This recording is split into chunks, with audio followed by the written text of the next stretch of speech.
everyone, and welcome. This is Susan Lopresti, and you are listening to the Susan Lopresti Wellness, Mind, Body, and Soul podcast. Thank you so much for listening. I work with midlife women who are noticing changes in how they look and how they feel due to aging, and I help them to reclaim their health and their vitality that they had when they were younger. I teach women how to be proactive in maintaining good health through my webinars, my coaching programs, and my podcasts. And actually, that's the reason why I created this podcast to begin with. And that was, I wanted to get my message out to the world because I feel everyone who listens to my podcast can benefit from the episodes that I speak about maintaining good health. And a lot of it is not just about women, but people in general in maintaining good health. But I do have a focus on midlife women. Once women begin to look and feel better, they will now come to the realization that midlife can be the best time in their life. Because when you're not feeling well and you're having all of these health challenges, you look at this time of life in a very gloomy type of way, like it's downhill from here. And that is not the case. And that's my intention, is to let people know that just because you're entering midlife doesn't mean it's like the end. It could be the start of something wonderful in a midlife woman's life. You may be wondering how I help women to get to this place of wellness.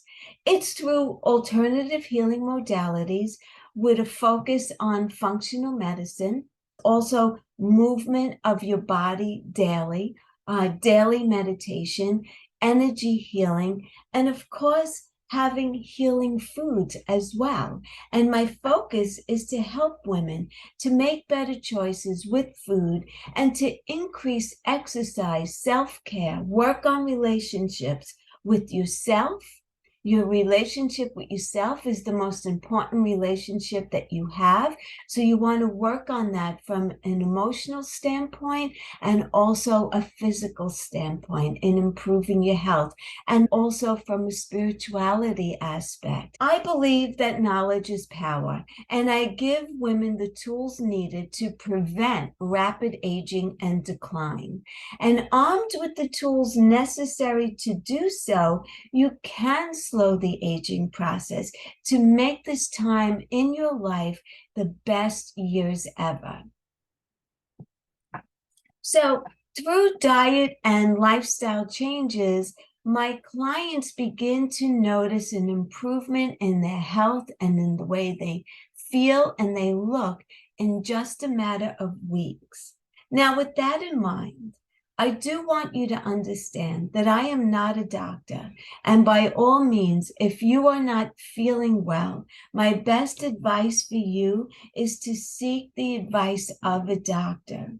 If you've been enjoying my podcast, please let me know. Leave me a comment. And if you feel that others would benefit from listening to my podcast, please share it out with them as well.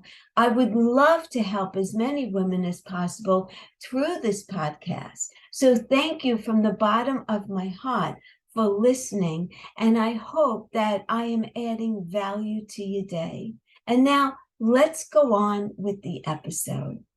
We just came off of Memorial Weekend. So today I want to talk about safety in the sun.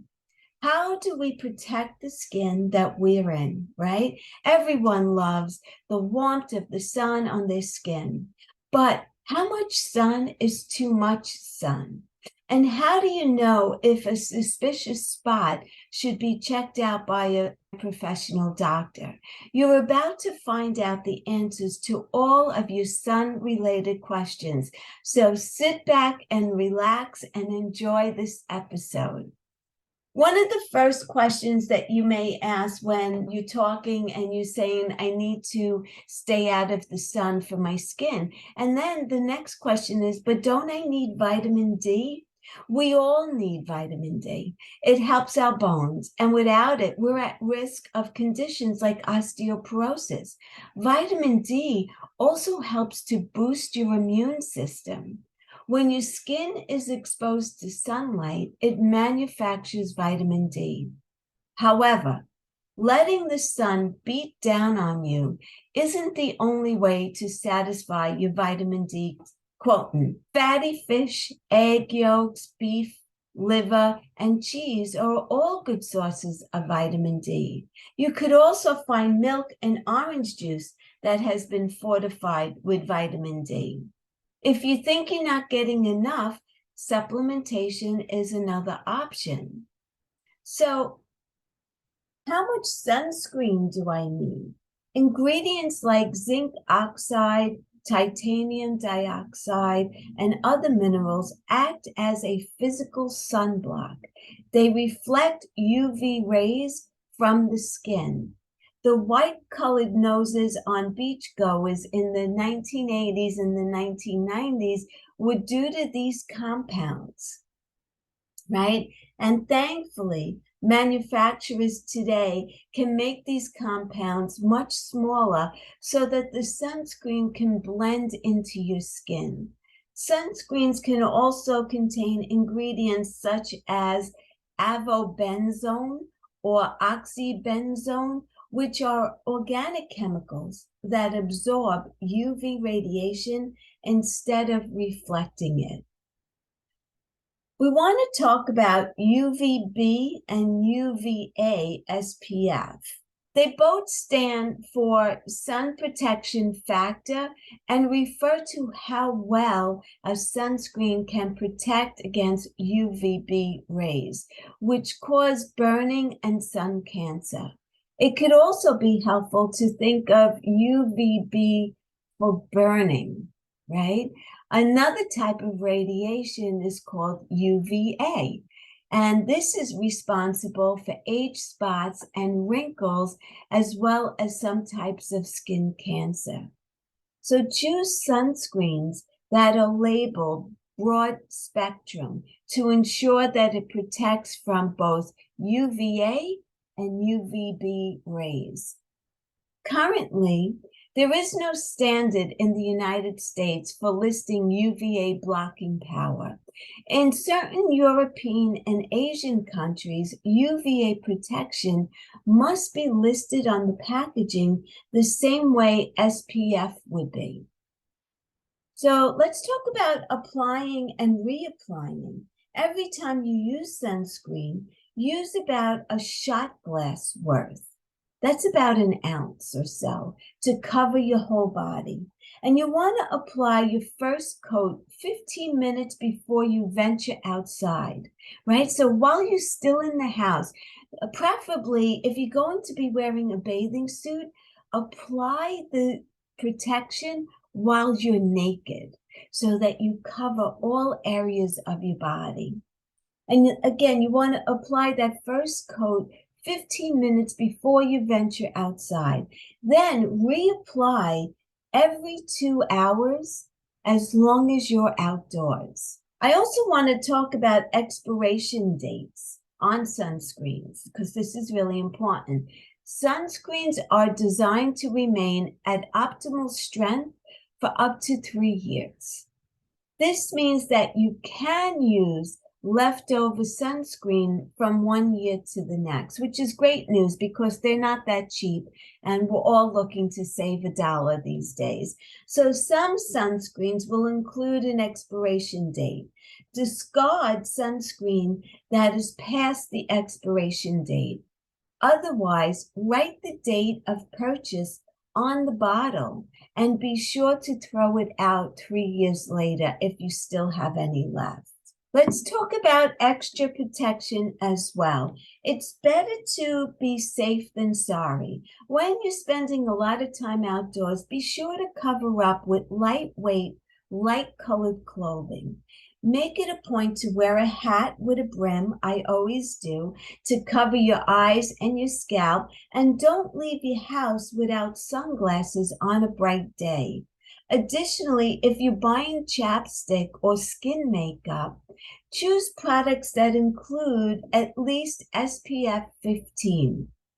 Just take note that the trace amounts of SPF in foundation or moisturizer likely won't be enough on its own. You still have to layer on regular sunscreen. And we really need to talk about skin cancer. I mean, it's not a topic that we want to talk about, but it's imperative, especially if you do spend a lot of time in the sun. So let's go over a few facts and statistics about skin cancer. More than 5.4 million cases of non-melanoma skin cancer were treated in over 3.3 million people in the United States in 2012, the most recent year that new statistics were available. More people are diagnosed with skin cancer in the U.S. each year than all other cancers combined. 1 in 5 Americans will develop skin cancer by the age of 70. The annual cost of treating skin cancers in the U.S. is estimated to be about $8.1 billion. Regular and daily use of SPF 15 or higher sunscreens reduces the risk of developing squamous cell carcinoma, the second most common type of skin cancer, by about 40%. And in the notes, I'm going to give you a link to some more facts related to skin cancer. The next thing I want to talk about is when to seek shade, right? So UVB rays are most active between the hours of 10 a.m. and 3 p.m. So make every effort to limit your time in the direct sunlight during those hours. I always go for my walk after 3 o'clock in the afternoon. That's just me. Some people may want to go before 10 a.m. And also, we need to talk about reflective surfaces. So water, sand, concrete, snow, and ice are all surfaces that can reflect UV rays and cause more severe sunburn, and further evidence that you should be wearing sunscreen year-round, even in the winter. Now, I'm going to give you a side personal experience that I had. Years ago, I went snow skiing, and I was on the mountain for like 8 hours that day. I never thought about putting sunscreen on. Well, guess what? I had the worst sunburn by the end of the day that it actually ruined the rest of my trip. So please be aware of these reflective surfaces, and it doesn't need to be just in the summertime. That's a perfect example when I was out snow skiing. Also, what about cloudy days, right? When the sun is not out, when it's cloudy. Up to 80% of the sun's UV rays can pass through clouds, which means that you can still get a very serious sunburn on an overcast day. And then there are people who say, but I don't burn. I never burn. I have dark skin. I never burn.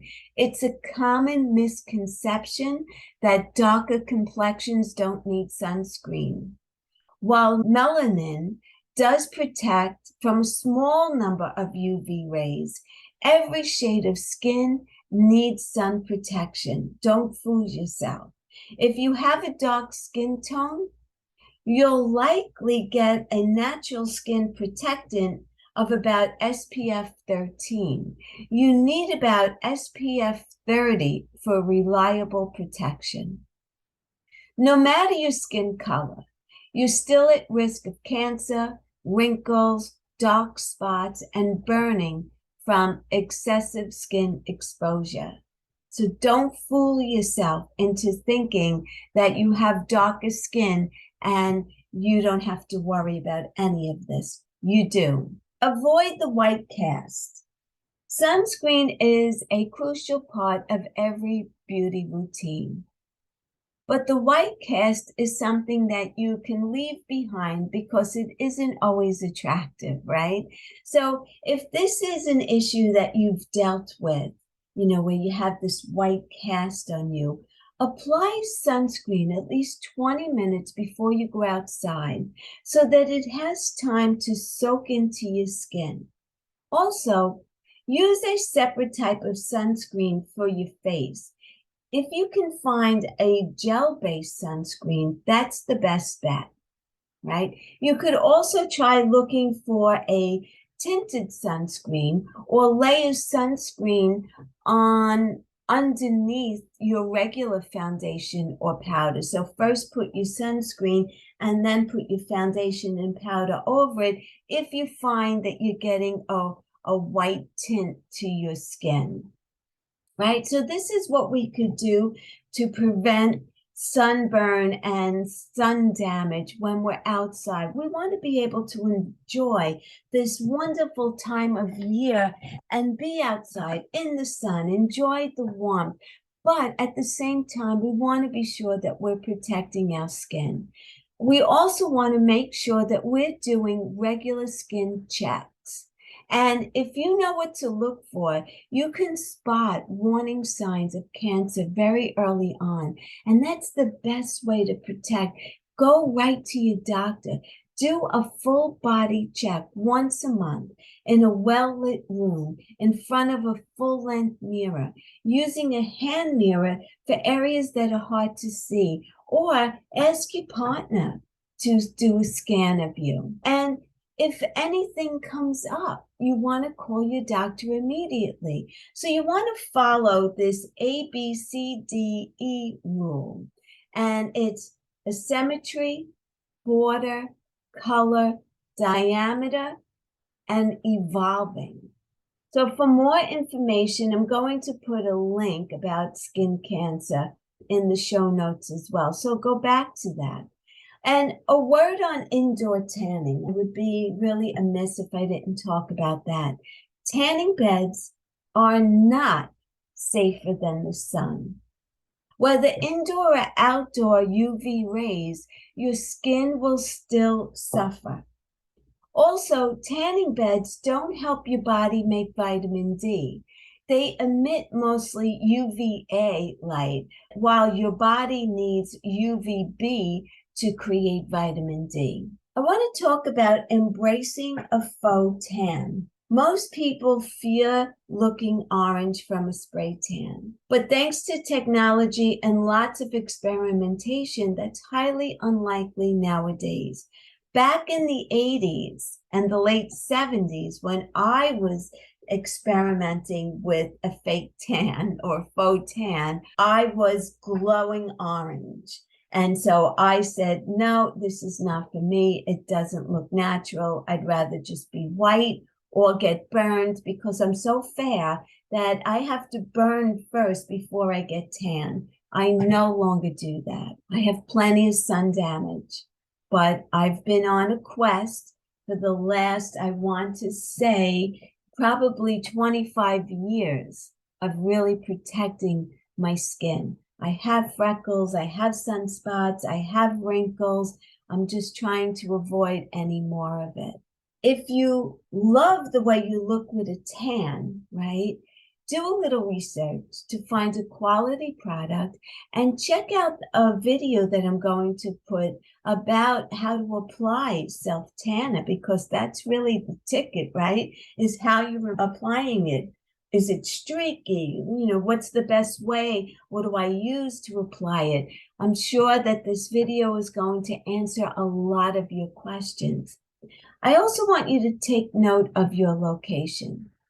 If you live close to the equator, so if you live down south in the States, or you're in South America, you're very, very close to the equator.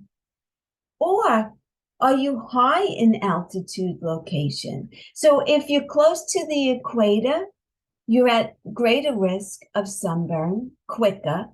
And if you're further away, you're at less risk. So take this into account when you're on vacation as well.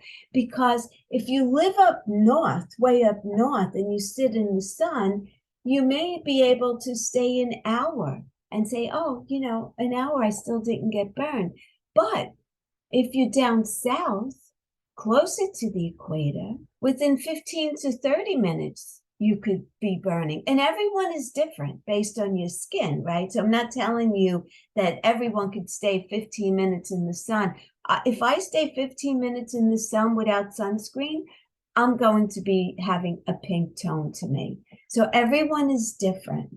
And you know your own body, and you know based on past experience, you want to do better for yourself because the skin will age you. It looks great while you have a tan, but it will definitely age you over time. So what's more important to you?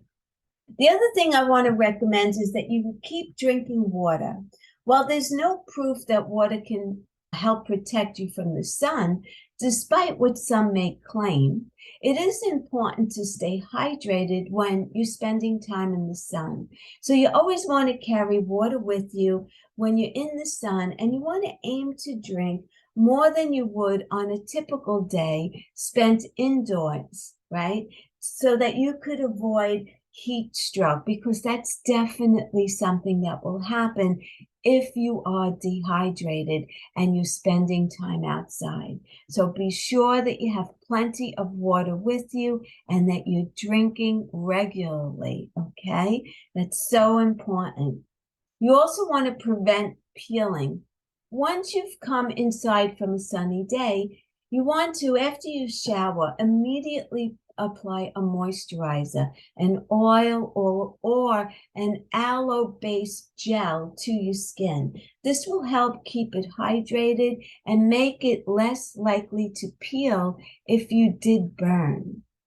And then I'm going to talk to you about creating your own do-it-yourself after sun skin tonic. You can make this soothing cream, which is 4 ingredients. In a blender, you want to puree a 1/4 cup of jojoba oil and a 1/4 cup of aloe vera gel. Then you want to add 2 tablespoons of coconut oil and 2 to 3 drops of your favorite essential oil, maybe lavender, and mix on a low speed to combine everything. Then you want to pour everything into a sealable jar, like a mason jar, and have it tightly sealed and keep it in your fridge for maximum relief after a day in the sun. So when you come back from the beach or boat or whatever you did, if you were playing pickleball or tennis or playing golf, once you're back home and you've taken your shower, apply this wonderful do-it-yourself soothing after sun cream with just these 4 very healthy ingredients. And then let's talk about how to help you sunburn heal faster. You tried to take precautions, right? But still, maybe you got burned, and that's okay. Take these steps to heal your skin and just do better the next time. Take frequent cool baths or showers and immediately, again, apply that moisturizer to help trap water in your skin when you step out. You want to grab aloe gel and keep it in the fridge to keep it cool and apply it as necessary. I have a huge aloe plant on my window ledge, and I use it for moisturizer. I use aloe for a ton of different things. It's a topic for another day. You may also want to consider taking an aspirin or an ibuprofen to help reduce swelling and any discomfort that you may have. If, and hopefully not, but in the event that you do develop skin blisters, make sure that you don't pop them. Blistering skin means you have a 2nd-degree sunburn. That's what it means. Take extra care to protect sunburned skin from the sun and elements as it's healing. So you want to wear loosely fitted clothing, and you want the fabric to be like a tightly woven fabric that will help protect your skin from sun and wind. There's plenty of sun guard clothes right now that are protected with SPF 50. So if it feels comfortable enough to put that over your skin, then wear that. But let's hope that with all the suggestions that I gave you here, that you can enjoy the summer season and enjoy the sun, fun in the sun, right? Enjoy the sun, but make sure that you're protecting yourself from burns and anything else that could be skin damaging from the sun. So just make sure that you're protecting yourself. You're using your sunblock.